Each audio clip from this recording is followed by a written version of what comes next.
Welcome to the Adapted Ambitions podcast. Here we rewrite the rules of success for professional women over 40. This is the place where experience meets reinvention and where we tackle bold career moves, inspiring pivots, and strategies to help you create a career and life that you truly love. My name is Ada Offonry. I am a talent leader and career coach with years of experience partnering with professionals at pivotal career crossroads. I've seen it all, from climbing the corporate ladder to leaping off it entirely, and I'm here to help you figure out your next big move. Because let's be honest, the so-called career rules we grew up with, they're really outdated. Your experience isn't just valuable, it's actually your superpower. So I'll show you exactly how to use the superpower to create your best chapter yet. Whether you're thinking about a career change, launching your own business, or you just want more purpose and balance in your work, you're in the right place. Welcome to Adapted Ambitions. Let's dive in.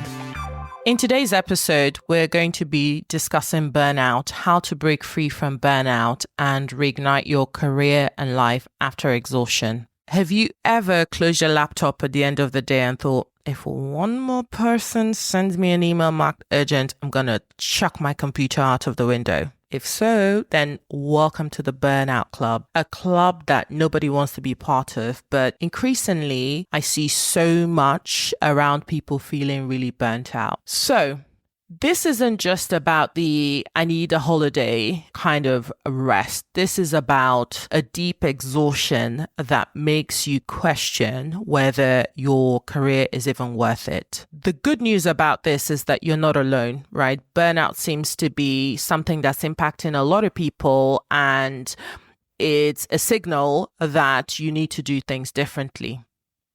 So let's dive deeper into how burnout is actually defined.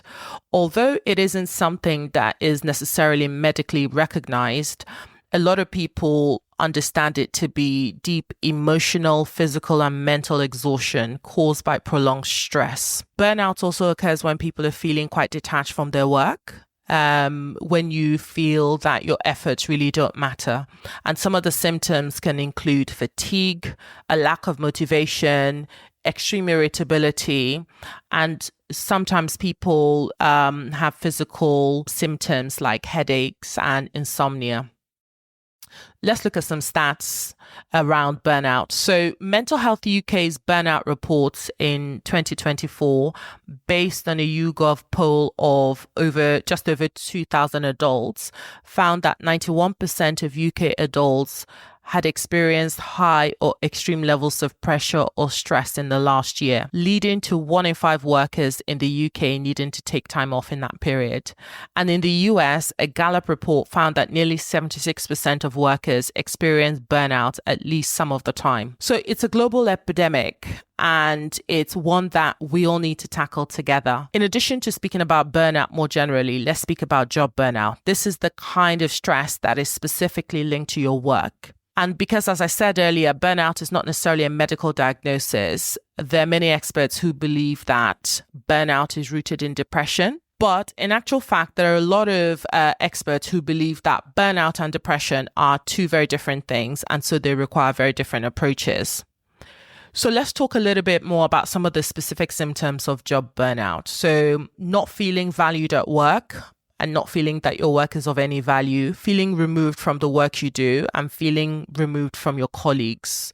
So a lot of times this shows up as a loss of patience with colleagues or clients or customers, a lack of energy or focus to do your job very well. Perhaps you historically did your job very well, but increasingly you have a lack of energy or focus to be able to do that in the same way and with the same, vigor and rigor that you applied to your job previously. Doubting your skills and abilities. I think a little bit of imposter syndrome happens with most people. If you're finding that your imposter syndrome is increasingly debilitating, then that could be a symptom of job burnout. Struggling to motivate yourself to go to work and having trouble getting started with work. These are all symptoms of job burnout. So let's talk a little bit about what causes burnout in midlife professionals in a little bit more detail, particularly women who are in their mid-career. Well, the first thing that causes burnout is having to balance work, family, and personal goals. A lot of times that comes at the expense of your own personal self-care.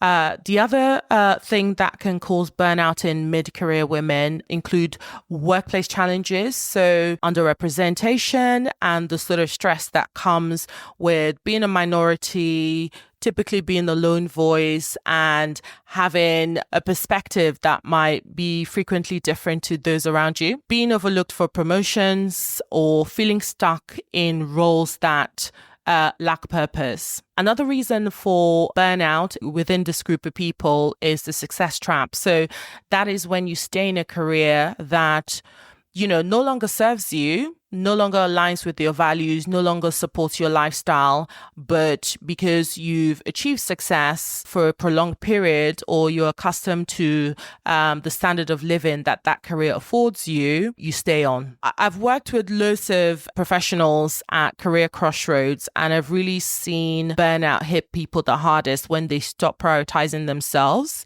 and when they're really kind of externally focused on what people might think if they suddenly pivot from their existing career path. And the reality is that you have got to prioritize yourself. It is normal to be able to pivot multiple times over the course of your working life and to do different things. And, it doesn't serve you to completely keep going until your tank is fully empty. It's important that if you find yourself experiencing any of the symptoms that I spoke about earlier, that you really sort of take the time to step back and reconsider the sort of work that you're doing. So if you're somebody who currently finds yourself experiencing a burnout, particularly job burnout, let's talk about some steps that you can take to be able to deal with it and reignite your career more generally. The first is to recognize and accept the situation that you're in. You've got to acknowledge how you're feeling without any guilt or judgment of yourself. Oftentimes people are hard on themselves. You feel that, you should be operating at the level that you did when you were in your 20s or your 30s. And sometimes that's not feasible, right? So there's nothing to judge here. It's just accepting and acknowledging the situation that you're in. For some people, being able to journal about the emotions they're feeling and identifying the key stressors in their life is very helpful. If you feel you need additional professional support in the form of a therapist or a coach, potentially that's also available to you. The second step I'd say is to reflect on what you truly want. What is it that's actually missing from your life or career, and what would help you feel fulfilled again? Oftentimes, burnout is linked to people doing work that doesn't fulfill them. And so by identifying the things that fulfill you, it can actually help with burnout. And so that's a path to explore. A lot of people often say to me, well, I don't really know what to move on to, right? And that's, first of all, that is natural. That's normal. There's some people who have a very clear idea of what they like to do. And for others, it's much more difficult. I'll go back to the first point I mentioned earlier, which is about journaling, about your emotions and your identity and the key stresses in your life. I'm a really big proponent of journaling, not only kind of express how you're feeling, but to kind of explore some of your feelings. And so I think that if you're somebody who's not really clear on where you want to go, that's a starting point to basically explore what you may or may not like to do in the future. Some of it starts by recalling the things that you've enjoyed in the past and may enjoy at present, but discounted as being a potential career path. That's a starting point. The third thing I'd say is if you find yourself in a position where you're feeling very stressed, very tired, and that's contributing to your burnout, it's important to create boundaries. So being able to sort of look through your schedule and look through your responsibilities and identify opportunities to delegate, opportunities to say no. There's no medal for doing everything yourself and never saying no to anybody. It's actually, being able to determine where you say yes or no. It's actually about self-preservation, so that where you do decide to say yes and when you do show up, you can show up at your best. So, I think that that's very important, to be able to create boundaries. I know some people who, after a certain time, they've programmed their phones so that time's off. You can't get hold of them. And that's their way of maintaining the boundaries, so that they can maintain their peace of mind, have an early night, and be able to sort of deal with the responsibilities of the next day. So whatever it may be for you, you've got to be really intentional about doing that for yourself. There are burnout coaches out there. They're specialists who will help you come up with a game plan to be able to sort of navigate the burnout that you're experiencing. The other thing that's important to do if you're somebody experiencing burnout is really to redefine what success looks like for you at this stage of your life, right? So perhaps success previously was making as much money as possible and working all the hours you can possibly work in order to accomplish that. Success may have been climbing up the career ladder and, ensuring that you have as much visibility as possible at work and with the people that matter at work that could impact your promotion and your bonuses. Perhaps that's no longer what success is for you now. Perhaps success is going for a walk with your partner every morning, right? Or being able to, travel and not worry about whether you've maximized your holiday allowance. So, and obviously I'm saying all of these things because there is the reality of, people having financial and personal commitments to contend with. So you've got to factor that in as well. But I think the key point here is redefining what success looks like for you and not being scared to completely rip up what you felt success was earlier on in your career and honoring the person that you've become. The last bit is really about self-care and support. And I don't necessarily mean just massages and, all sorts of skincare, etc. All the different things that people think about now when they think about self-care, although those things are very lovely and nice. But it's about what are the things that you can do to actually replenish your energy?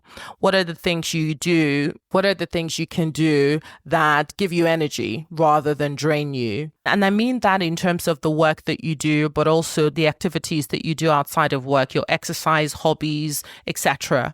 So that's really important, to be able to have a really clear idea of the things that you have in your life that are restorative. And as always, I'm a real advocate for getting support where you can. So if that's with mentors, coaches, therapists, etc., do so, right? Utilize whatever support is available to you to help you come through this. It's really important to tackle this. My belief is that by not addressing burnout, you put yourself in a position where you could get sicker, right, over time, or your performance suffers because it's difficult to be able to continue to perform at a high level when you're experiencing the deep fatigue and stress that underpins burnout. The key thought I want to leave you with is that burnout is really important to tackle as soon as you feel that is something that you're experiencing. It isn't your fault. It isn't anything to judge and feel guilty about. It's a byproduct of doing too much for too long. But the good news is that you don't have to stay stuck there. You can actually take a deep breath and maybe cancel that next meeting or delegate that responsibility for, some of the stuff that you've got coming up to someone else and figure out how to help yourself come out of burnout. Hope that's been helpful. As always, feel free to send me an email letting me know your thoughts. If you found this episode useful and if there are any other topics you'd like me to speak about. But otherwise, I'll see you on the next episode.